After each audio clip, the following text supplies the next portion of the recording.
que si soy joven, que si soy viejo, que me gustaría quedarme para siempre como una adolescente, que mejor la época de los 20 a los 30 y que de los 40 a los 50 debe ser terrible. ¿Un cuento sobre crecer? Hola, ¿cómo están? Bienvenidos a Audiolibros por qué leer. Mi nombre es Cecilia Bona y este es un espacio donde la ficción y también a veces la no ficción tiene lugar en formato de audio para que puedas leerlo pero con otro periférico de entrada, los oídos. Hoy les traigo Bienvenido Bob, un cuento de Juan Carlos Onetti, escritor uruguayo él, que salió por primera vez publicado en 1944 en el diario La Nación y que yo tengo la suerte de poder leer gracias al Archivo Histórico de Revistas Argentinas, que se encarga de digitalizar todas las publicaciones periódicas que se hicieron en este país, y salió en la revista Latido del año 2000, en julio precisamente del año 2000, el cuento porque venía una revista temática sobre el paso del tiempo, sobre cumplir años. Esta revista Latido, de paso ya les cuento, venía siempre con temáticas. Y en la temática cumplir años incluyeron el cuento Bienvenido Bob, que es el que se viene a continuación. Pero antes de pasar a la historia, quiero contarles algo que para mí y para Por qué leer es muy importante, que es su participación, su inclusión en la membresía de Por qué leer, para que podamos seguir haciendo este trabajo y seamos más personas que podamos vivir de este proyecto y llevarles a ustedes más contenido. Sería ideal que puedan pasearse por porqueleer.com/patrocinar, donde van a encontrar un montón de formas de apoyar económicamente a Por qué leer, por ejemplo, con aportes mensuales, con aportes únicos. Esos aportes mensuales además tienen beneficios, es efectivamente una membresía, así que van a poder ver que tienen descuentos en libros, en indumentaria, en productos para el mate, en los talleres de Por qué leer y demás. Dicho esto, que repito, para nosotros es muy importante, vamos a la lectura y después la charlamos. Es seguro que cada día estará más viejo, más lejos del tiempo en que se llamaba Bob, del pelo rubio colgando en la sien, la sonrisa y los lustrosos ojos de cuando entraba silencioso en la sala, murmurando un saludo o moviendo un poco la mano cerca de la oreja, e iba a sentarse bajo la lámpara, cerca del piano, con un libro o simplemente quieto y aparte, abstraído, mirándonos durante una hora sin un gesto en la cara, moviendo de vez en cuando los dedos para manejar el cigarrillo y limpiar de ceniza la solapa de sus trajes claros. Igualmente lejos, ahora que se llama Roberto y se emborracha con cualquier cosa, protegiéndose la boca con la mano sucia cuando tose, del Bob que tomaba cerveza, 2 vasos solamente en la más larga de las noches, con una pila de monedas de 10 sobre su mesa de la cantina del club para gastar en la máquina de discos. Casi siempre solo, escuchando jazz, la cara soñolienta, dichosa y pálida, moviendo apenas la cabeza para saludarme cuando yo pasaba, siguiéndome con los ojos tanto tiempo como yo me quedara, tanto tiempo como me fuera posible soportar su mirada azul detenida incansable en mí, manteniendo sin esfuerzo el intenso desprecio y la burla más suave. También con algún otro muchacho, los sábados, alguno tan rabiosamente joven como él, con quien conversaba de solos, trompas y coros y de la infinita ciudad que Bob construiría sobre la costa cuando fuera arquitecto. Se interrumpía al verme pasar para hacerme el breve saludo y no sacar los ojos de mi cara, resbalando palabras apagadas y sonrisas por una punta de la boca hacia el compañero que terminaba siempre por mirarme y duplicar en silencio el desprecio y la burla. A veces me sentía fuerte y trataba de mirarlo. Apoyaba la cara en una mano y fumaba encima de mi copa mirándolo sin pestañear, sin apartar la atención de mi rostro que debía sostenerse frío, un poco melancólico. En aquel tiempo, Bob era muy parecido a Inés. Podía ver algo de ella en su cara a través del salón del club y acaso alguna noche lo haya mirado como la miraba ella. Pero casi siempre prefería olvidar los ojos de Bob y me sentaba de espaldas a él y miraba las bocas de los que hablaban en mi mesa, a veces callado y triste, para que él supiera que había en mí algo más que aquello por lo que había juzgado, algo próximo a él. A veces me ayudaba con unas copas y pensaba, querido Bob, anda a contárselo a tu hermanita, mientras acariciaba las manos de las muchachas que estaban sentadas a mi mesa o estiraba una teoría sobre cualquier cosa para que ellas rieran y Bob lo oyera. Pero ni la actitud ni la mirada de Bob mostraban ninguna alteración en aquel tiempo, hiciera yo lo que hiciera. Solo recuerdo esto como prueba de que él anotaba mis comedias en la cantina. Una noche en su casa, estaba esperando a Inés en la sala, junto al piano, cuando entró él. Tenía un impermeable cerrado hasta el cuello, las manos en los bolsillos. Me saludó moviendo la cabeza, miró alrededor enseguida y avanzó en la habitación como si me hubiera suprimido con la rápida cabezada. Lo vi moverse dando vueltas a la mesa, sobre la alfombra, andando sobre ella con sus amarillos zapatos de goma. Tocó una flor con un dedo, se sentó en el borde de la mesa y se puso a fumar mirando el florero, el sereno perfil puesto hacia mí, un poco inclinado, flojo y pensativo. Imprudentemente, yo estaba de pie recostado en el piano, empujé con mi mano izquierda una tecla grave y quedé ya obligado a repetir el sonido cada 3 segundos, mirándolo. Yo no tenía por él más que odio y un vergonzante respeto, y seguí hundiendo la tecla, clavándola con una cobarde ferocidad en el silencio de la casa, hasta que repentinamente quedé situado afuera, observando la escena como si estuviera en lo alto de la escalera o en la puerta, viéndolo y sintiéndolo a él, Bob, silencioso y ausente junto al hilo de humo de su cigarrillo que subía temblando, sintiéndome a mí, alto y rígido, un poco patético, un poco ridículo en la penumbra, golpeando cada 3 exactos segundos la tecla grave con mi índice.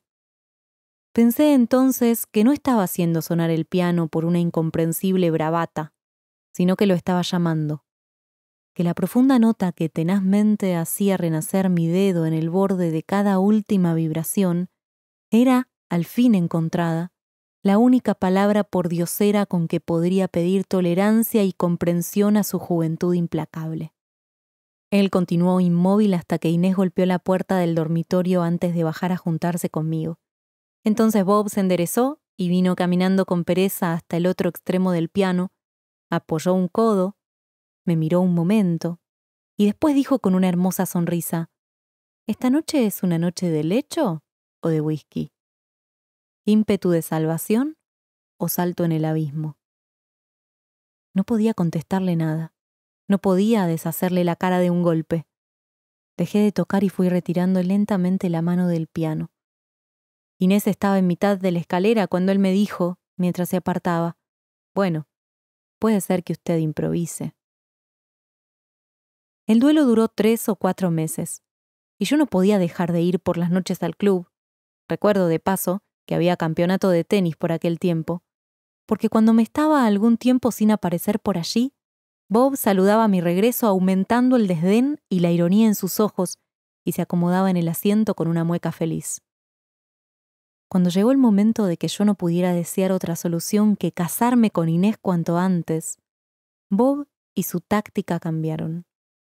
No sé cómo supo mi necesidad de casarme con su hermana y de cómo yo había abrazado aquella necesidad con todas las fuerzas que me quedaban. Mi amor de aquella necesidad había suprimido el pasado y toda atadura con el presente. No reparaba entonces en Bob, pero poco tiempo después hube de recordar cómo había cambiado en aquella época y alguna vez quedé inmóvil, de pie en una esquina, insultándolo entre dientes, comprendiendo que entonces su cara había dejado de ser burlona y me enfrentaba con seriedad y un intenso cálculo, como se mira un peligro o una tarea compleja, como se trata de valorar el obstáculo y medirlo con las fuerzas de uno. Pero yo no le daba ya importancia, y hasta llegué a pensar que en su cara inmóvil y fija estaba naciendo la comprensión por lo fundamental mío, por un viejo pasado de limpieza que la adorada necesidad de casarme con Inés extraía de abajo de años y sucesos para acercarme a él. Después vi que estaba esperando la noche, pero lo vi recién cuando aquella noche llegó Bob y vino a sentarse a la mesa donde yo estaba solo y despidió al mozo con una seña. Esperé un rato, mirándolo. Era tan parecido a ella cuando movía las cejas, y la punta de la nariz, como a Inés, se le aplastaba un poco cuando conversaba. «Usted no va a casarse con Inés», dijo después. Lo miré. Sonreí. Dejé de mirarlo.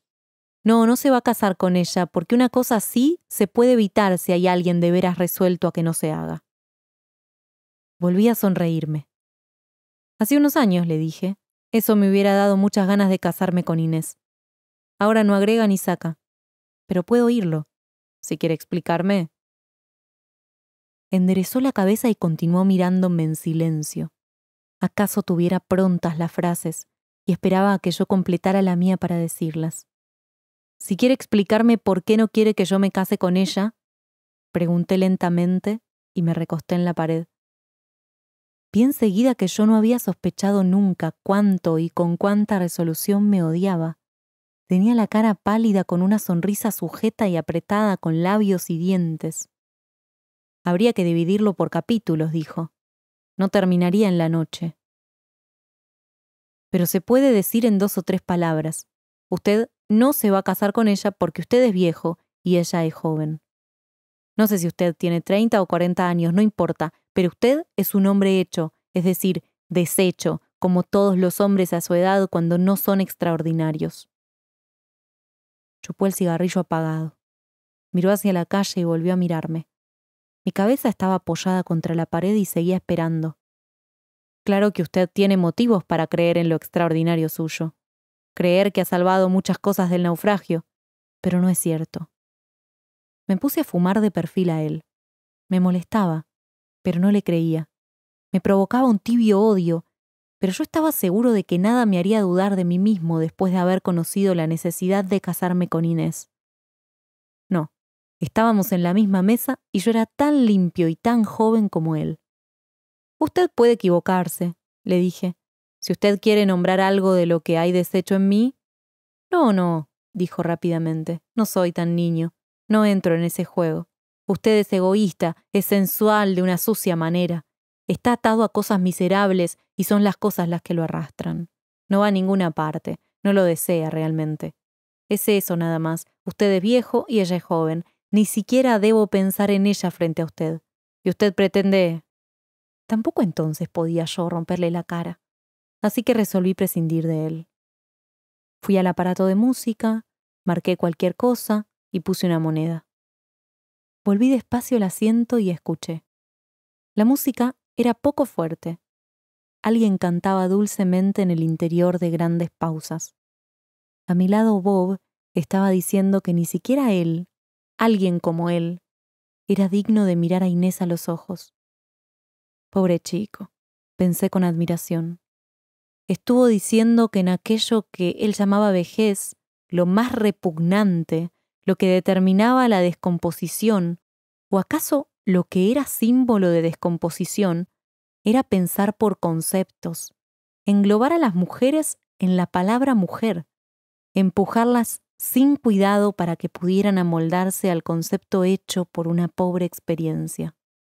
Pero, decía también, tampoco la palabra experiencia era exacta.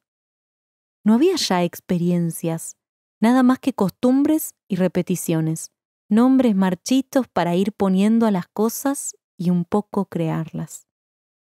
Más o menos eso estuvo diciendo, y yo pensaba suavemente si él caería muerto o encontraría la manera de matarme, allí mismo y enseguida.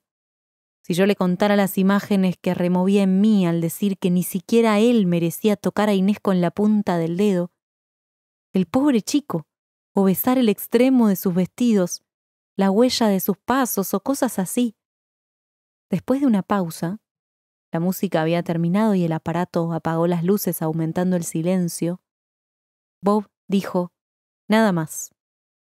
Y se fue con el andar de siempre, seguro, ni rápido ni lento. Si aquella noche el rostro de Inés se me mostró en las facciones de Bob, Si en algún momento el fraternal parecido pudo aprovechar la trampa de un gesto para darme a Inés por Bob, fue aquella, entonces, la última vez que vi a la muchacha. Es cierto que volví a estar con ella 2 noches después en la entrevista habitual, y un mediodía en un encuentro impuesto por mi desesperación, inútil, sabiendo de antemano que todo recurso de palabra y presencia sería inútil, que todos mis machacantes ruegos morirían de manera asombrosa, como si ni hubieran sido nunca, disueltos en el enorme aire azul de la playa, bajo el follaje de verde apacible en mitad de la buena estación. Las pequeñas y rápidas partes del rostro de Inés que me había mostrado aquella noche Bob, aunque dirigidas contra mí, unidas a la agresión, participaban del entusiasmo y el candor de la muchacha. Pero ¿cómo hablar de Inés? ¿Cómo tocarla? ¿Convencerla a través de la repentina mujer apática de las 2 últimas entrevistas? ¿Cómo reconocerla o siquiera evocarla mirando a la mujer de largo cuerpo rígido en el sillón de su casa y en el banco de la plaza, de una igual rigidez resuelta y mantenida en las 2 distintas horas y los 2 parajes? La mujer de cuello tenso, los ojos hacia adelante, la boca muerta, las manos plantadas en el regazo. Yo la miraba y era no. Sabía que era no todo el aire que la estuvo rodeando. Nunca supe cuál fue la anécdota elegida por Bob para aquello. En todo caso, estoy seguro de que no mintió, de que entonces nada, ni Inés, podía hacerlo mentir. No vi más a Inés, ni tampoco a su forma vacía y endurecida. Supe que se casó y que no vive ya en Buenos Aires. Por entonces, en medio del odio y el sufrimiento, me gustaba imaginar a Bob imaginando mis hechos y eligiendo la cosa justa o el conjunto de cosas que fue capaz de matarme en Inés y matarla a ella para mí. Ahora hace cerca de 1 año que veo a Bob casi diariamente en el mismo café, rodeado de la misma gente. Cuando nos presentaron, hoy se llama Roberto, comprendí que el pasado no tiene tiempo y el ayer se junta allí con la fecha de 10 años atrás. Algún gastado rastro de Inés había aún en su cara y un movimiento de la boca de Bob alcanzó para que yo volviera a ver el alargado cuerpo de la muchacha, sus calmosos y desenvueltos pasos, y para que los mismos inalterados ojos azules volvieran a mirarme bajo un flojo peinado que cruzaba y sujetaba una cinta roja. Ausente y perdida para siempre, podía conservarse viviente e intacta, definitivamente inconfundible, idéntica a lo esencial suyo. Pero era trabajoso escarbar en la cara, las palabras y los gestos de Roberto para encontrar a Bob y poder odiarlo. La tarde del primer encuentro esperé durante horas a que se quedara solo o saliera para hablarle y golpearlo. Quieto y silencioso, espiando a veces su cara o evocando a Inés en las ventanas brillantes del café, compuse maniosamente las frases de insulto y encontré el paciente tono con que iba a decírselas. Elegí el sitio de su cuerpo donde dar el primer golpe. Pero se fue al anochecer acompañado por los 3 amigos y resolví esperar. Como había esperado él años atrás, la noche propicia en que estuviera solo. Cuando volví a verlo, cuando iniciamos esta segunda amistad que espero no terminará ya nunca, dejé de pensar en toda forma de ataque. Quedó resuelto que no le hablaría jamás de Inés ni del pasado, y que en silencio yo mantendría todo aquello viviente dentro de mí. Nada más que esto hago, casi todas las tardes, frente a Roberto y las caras familiares del café. Mi odio se conservará cálido y nuevo mientras pueda seguir viendo y escuchando a Roberto. Nadie sabe de mi venganza, pero la vivo, gozosa y enfurecida, un día y otro. Hablo con él, sonrío, fumo, tomo café, todo el tiempo pensando en Bob, en su pureza, su fe, en la audacia de sus pesados sueños. Pensando en el Bob que amaba la música, en el Bob que planeaba ennoblecer la vida de los hombres construyendo una ciudad de enceguecedora belleza para 5 millones de habitantes, a lo largo de la costa del río. El Bob que no podía mentir nunca. El Bob que proclamaba la lucha de jóvenes contra viejos. El Bob dueño del futuro y del mundo. Pensando minucioso y plácido en todo eso frente al hombre de dedos sucios de tabaco llamado Roberto, que lleva una vida grotesca, trabajando en cualquier hedionda oficina, casado con una mujer a quien nombra mi señora, el hombre que se pasa estos largos domingos hundido en el asiento del café, examinando diarios y jugando a las carreras por teléfono. Nadie amó a mujer alguna con la fuerza en que yo amo su ruindad, su definitiva manera de estar hundido en la sucia vida de los hombres. Nadie se arrobó de amor como yo lo hago ante sus fugaces sobresaltos, los proyectos sin convicción que un destruido y lejano Bob le dicta algunas veces y que solo sirven para que mida con exactitud hasta dónde está emporcado para siempre. No sé si nunca en el pasado he dado la bienvenida a Inés con tanta alegría y amor como diariamente doy la bienvenida a Bob al tenebroso y maloliente mundo de los adultos. Es todavía un recién llegado, y de vez en cuando sufre sus crisis de nostalgia. Lo he visto lloroso y borracho, insultándose y jurando el inminente regreso a los días de Bob. Puedo asegurar que entonces mi corazón desborda de amor y se hace sensible y cariñoso como el de una madre. En el fondo, sé que no se irá nunca porque no tiene sitio donde ir, pero me hago delicado y paciente y trato de conformarlo. Como ese puñado de tierra natal, o esas fotografías de calles y monumentos, o las canciones que gustan traer consigo los inmigrantes, voy construyendo para él planes, creencias y mañanas distintos que tienen luz y el sabor del país de juventud de donde él llegó hace un tiempo. Y él acepta, protesta siempre para que yo redoble mis promesas, pero termina por decir que sí. Acaba por muequear una sonrisa creyendo que algún día habrá de regresar al mundo de las horas de Bob y queda en paz en medio de sus 30 años, moviéndose sin disgusto ni tropiezo entre los cadáveres pavorosos de las antiguas ambiciones, las formas repulsivas de los sueños que se fueron gastando bajo la presión distraída y constante de tantos miles de pies inevitables.